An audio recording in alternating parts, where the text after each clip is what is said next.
அனைவருக்கும் நம் சர்வசேத்ராதிபதி ஷடாட்சர சண்முகப் பெருமானுடைய பெருவருளும் பாம்பன் சுவாமிகள் குருவருளும் என்றும் முன்னின்று பலமும் நலமும் மகிழும் நிலைத்திருக்கட்டும். அடியேனாசிகளோடு வணக்கம். இந்த பதிவு இந்த ஆண்டு 2026ஆம் ஆண்டு நடக்கின்ற சனிப்பெயர்ச்சிக்கு எந்தெந்த ராசிக்கு நன்றாக இருக்கிறது, எந்தெந்த ராசிக்கு சரியில்லை என்பதுதான் இந்த பதிவினுடைய சாராம்சம். அந்த வகையிலே காத்து கொண்டு பார்த்து கொண்டு இருக்கக்கூடிய சிம்மராசி பக்தர்களே, பொது பலவனாக ஒரு பலனை நாம் பார்க்க போகின்றோம். ஆஹா, அட்டமத்தில் சனி வந்துவிட்டது, அட்டமத்தில் மந்தன் நிலையறிய நிற்பின் கெட்டதடா குடும்பம் என்று பாடல்கள் கூட இருக்கிறது. கோல்சார ரீதியாக பொதுவான பலனாக சிம்ம ராசிக்கு இந்த ஆண்டு 8ஆம் வீட்டிற்கு சனி வருகிறார். இந்த 8ஆம் வீட்டுக்கு சனி என்பதும் பயம் பயம் பயம். ஆம், சில குடும்பங்களில் இந்த சனிப்பெயர்ச்சி கணவன் மனைவிக்கும் வருவதற்கு 3 மாதத்திற்கு முன்பாகவே பிரச்சனைகளை வைத்து விடுவார்.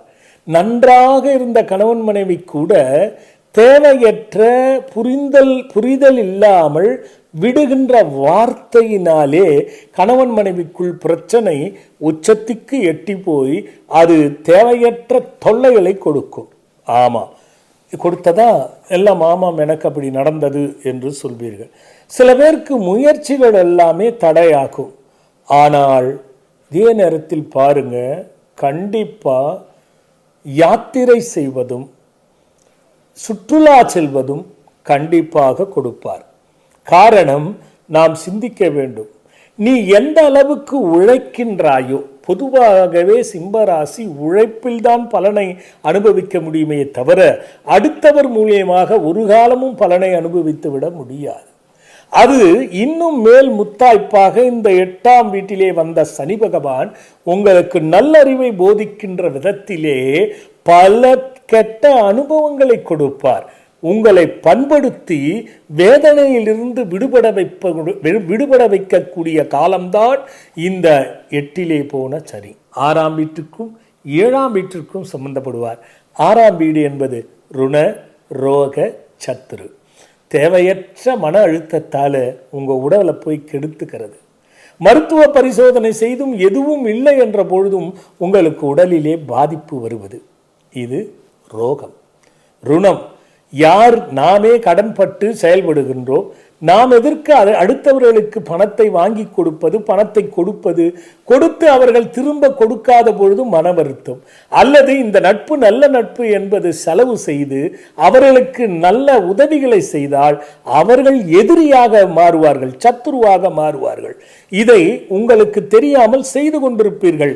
இந்த அட்டமத்து சனி பகவான் அந்த அனுபவத்தை காட்டி நீ என்ன பாதையில் போய்கொண்டிருக்கிறார் என்ற அறிவை சொல்லி உன்னை திருத்துவதற்காக சோதிக்கப்படுமே தவிர அது பெரும் சோதனையாக இருக்காது என்பதை கருத்தில் வைக்கணும். இதை எப்படி வெல்லலாம் தெரியுமா?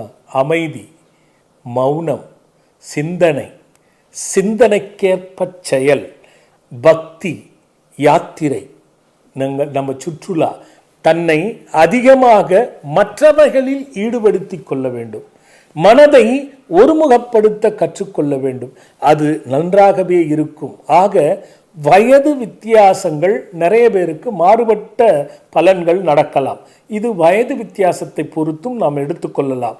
ஆக சிம்மராசிக்காரர்கள் 8லே சனி வந்திருக்கிறது என்று பயப்பட வேண்டிய அவசியம் இல்லை. உனக்கு கோபம் அதிகமாக வருகிறதா, குழப்பம் அதிகமாக வருகிறதா, மௌனத்தை கடைபிடித்து விடு. அது உனக்கு வெற்றியினுடைய பாதைக்கு கொண்டு போய் விட்டுவிடும். அப்படி பிரச்சனை வந்ததா, அதை சிந்தித்து அறவே உன் வாழ்நாளில் செய்யாமல் தவிர்த்து விடு. ஆனால் உனக்கு மிகப்பெரிய மாற்றத்தையும் நல்லதொரு வழியையும் அது காட்டும். இதுதான் அதற்கான பலன். பயப்பட வேண்டாம் என்று சொல்லி அடுத்த ஒரு நல்ல பதிவோடு பார்க்கிறேன். வணக்கம்.